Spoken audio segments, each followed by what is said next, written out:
dans le prochain épisode de Plus belle la vie. Tandis que l'enquête sur le tueur de jeunes flics semble enfin avancer, Riva commence à craquer.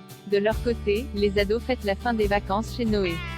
Attention, les paragraphes qui suivent contiennent des spoilers sur l'épisode de Plus belle la vie diffusé demain soir sur France 3. Jacob avoue à Camille être l'auteur des meurtres sans savoir que Camille s'est introduite chez lui. Kevin reçoit un appel d'Ariane, qui l'informe que Lucas a été retrouvé mort dans un caveau. D'après elle, il s'agit bien d'un copycat de Jacob. Kevin veut absolument se rendre sur place car il s'identifie au profil de la victime mais la lieutenant lui ordonne de rentrer chez lui. Kevin décide plutôt de passer voir Émilie à la coloc. Alors qu'elle s'apprêtait à faire un jogging, cette dernière remarque tout de suite qu'il ne va pas bien. Elle l'invite à rentrer, puis à se confier. Pendant ce temps, Mathieu et Ariane ne retrouvent aucune trace du tueur sur les lieux du crime. Ils constatent que Lucas est mort de déshydratation il y a une dizaine de jours et qu'il portait son uniforme. Au commissariat, Jean-Paul fait le point avec Rebelle, affirmant qu'il s'agit du même mode opératoire que celui de Jacob, à la différence que les deux victimes sont des gardiens de la paix. À la fin de la journée, Mathieu s'inquiète pour Ariane. Celle-ci avoue que l'affaire la touche personnelle. Elle lui propose d'oublier ses mauvais souvenirs autour d'un verre, mais il considère que ce n'est pas raisonnable. De son côté, Camille confronte Jacob à propos du deuxième meurtre. Son ancien ravisseur finit par avouer qu'il en est l'auteur. Il a recommencé à tuer pour calmer ses nerfs car il est très énervé de voir que Camille est toujours amoureuse de Kevin. Il menace de s'en prendre à lui.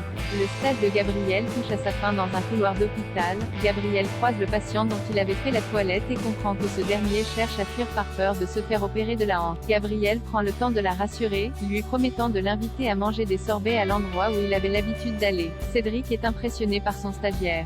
Mais il est déçu quand ce dernier décline son invitation à déjeuner sous prétexte qu'il est occupé. Il réalise plus tard que Gabriel est allé acheter une glace pour accueillir son patient avec à la sortie du bloc. Peu après, Céline reçoit le rapport de stage de Gabriel, rédigé par Cédric, qui ne tarit pas d'éloges sur lui. Gabriel est très touché par les compliments de son formateur, apprenant que ce dernier a même pris sa défense sur le groupe de discussion des brancardiers de Marseille. Depuis, il essuie beaucoup de critiques. Gabriel y jette un œil et remarque que Pirate 13 a fait une faute d'orthographe sur le mot néphrectomie, exactement la même faute que sur le protocole opératoire de Madame Danjoy. Sonali remballe Dimitri. Bastien est ravi de voir Luna s'entendre à nouveau avec ses enfants. Du moins, avec Pablo et Sonali. Luna les emmène bruncher, puis les aide à choisir leur tenue pour leur soirée. Étant donné que Charlotte est partie, Bastien et Luna espèrent retrouver enfin du temps pour eux.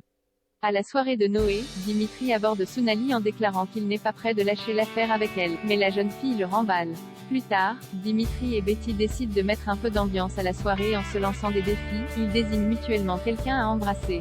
Betty défie Dimitri d'embrasser Kylian, tandis que Dimitri défie Betty d'embrasser Pablo. Alors qu'elle le drague en dansant avec lui, Pablo feint une crise d'épilepsie.